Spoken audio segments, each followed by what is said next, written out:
Okay. నమస్కారం. నేను doctor Mamatarani, చిన్నపిల్లల వైద్య నిపుణురాలు మరియు ప్రభుత్వ ఏరియా హాస్పిటల్కి మెడికల్ సూపరింటెండెంట్గా ఉన్నాను. ప్రజలందరికీ నా యొక్క విజ్ఞప్తి ఏమనగా, ఇప్పుడు వర్షాల ప్రభావం వల్ల చాలా వరకు మస్కిటోస్ దోమలు ఎక్కువ పెరగడం జరిగింది. సో ఇందులో డెంగ్యూ ఫీవర్స్, మలేరియా ఫీవర్స్ కూడా ఎక్కువగా ఈ మధ్యలో మేము చూస్తున్నాము. మన ప్రభుత్వ ఆసుపత్రికి వచ్చే పేషెంట్స్ చాలామంది fever cases, viral fever cases ఎక్కువ అవుతున్నాయి.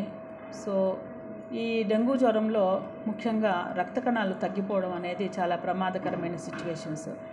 సో పేషెంట్స్ కూడా ఫీవర్ వచ్చిన తర్వాత వెంటనే మా దగ్గరికి వచ్చినట్లయితే మేము ట్రీట్మెంట్ ఇస్తాము.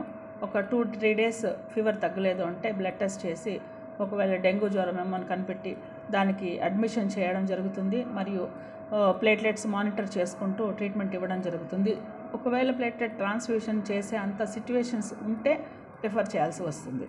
అయితే ఇక్కడ మేము గమనిస్తున్న విషయం ఏంటంటే, ఒక 5-6 రోజులు జ్వరం తర్వాత ప్లేట్లెట్స్ డౌన్ అవ్వడం స్టార్ట్ అయిన తర్వాత, చాలా సీరియస్ అయిపోయిన తర్వాత మా దగ్గరికి తీసుకొస్తున్నారు. మరి ముఖ్యంగా చిన్నపిల్లల విషయంలో కూడా ఇలా జరుగుతుంది. సో అప్పుడు అడిగితే 5-6 డేస్ ఎక్కడ చూపించుకున్నారు అంటే వాళ్ళు లోకల్గా ఉండే ఆర్ఎంపీ డాక్టర్స్ దగ్గర చూపించుకుంటున్నారు. సో లోకల్గా ఉండే ఆర్ఎంపీ డాక్టర్స్ ఏం చేస్తున్నారు అంటే, పేషెంట్ వెళ్తేనే ఆల్ ఇన్వెస్టిగేషన్స్ బయట చేపిచ్చేస్తున్నారు.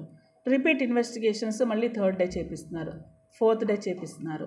సో టోటల్గా ప్లేట్లెట్స్ డౌన్ అయిపోయే వరకు కూడా వాళ్ళు క్యాన్లాలు పెట్టి, చిన్న చిన్న పిల్లలకు కూడా క్యాన్లాలు పెట్టి, ఫ్లూయిడ్స్ పెట్టి, నాకు తెలిసి పేర్లతో సహా నేను చెప్పగలను.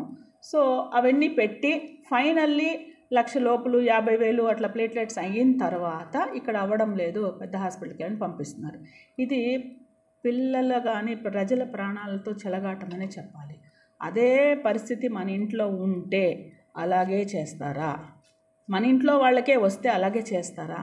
ఇది చాలా తప్పు. ఈవెన్ ప్రజలు కూడా తెలుసుకోవాలి.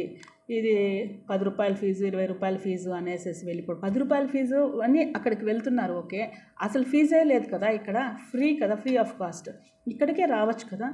సో ఈ విధంగా చేసి ఒక 2 డేస్ బ్యాక్ కూడా ఒక బాబుని రిఫర్ చేయాల్సి వచ్చింది. ఆ బాబుకి డెంగ్యూ హ్యామరేజిక్ ఫీవర్ అంటే కడుపులో అంతా బ్లీడింగ్ అయిపోవడం అవన్నీ జరిగినాయి. చాలామంది పేషెంట్స్ని రిఫర్ చేసే పరిస్థితి వచ్చినప్పుడు తీసుకొస్తున్నారు. ఎందుకు ప్రభుత్వ ఆసుపత్రికి వస్తే రిఫర్ చేస్తారు అంటే, ఇలాగే క్రిటికల్ కండిషన్ వరకు తీసుకొని వెళ్ళిపోయి అప్పుడు తీసుకొని వస్తే మా పరిధి దాటిపోతుంది. అప్పుడు మాకు విధిలేని పరిస్థితుల్లో రిఫర్ చేసే పరిస్థితి వస్తుంది.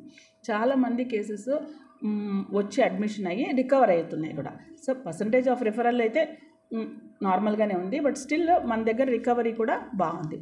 దయచేసి నా విన్నపము, మీరు ఆరోగ్య సూత్రాలు పాటించండి. దోమలు లేకుండా మీరు జాగ్రత్త తీసుకోండి. ఇంటి చుట్టుపక్కల పరిశుభ్రంగా పెట్టుకోండి. నీళ్లు నిల్వని ఉంచుకోకుండా నీళ్లు ట్యాంక్స్లో కానీ ఏదైనా మూతలు పెట్టుకోండి, లేదంటే ఖాళీ చేసేయాలి. ఎవ్రీ డ్రై డే అంటారు, వీక్లీ డ్రై డే, అది పాటించినట్లయితే దోమలు గుడ్లు పెట్టకుండా ఉంటాయి.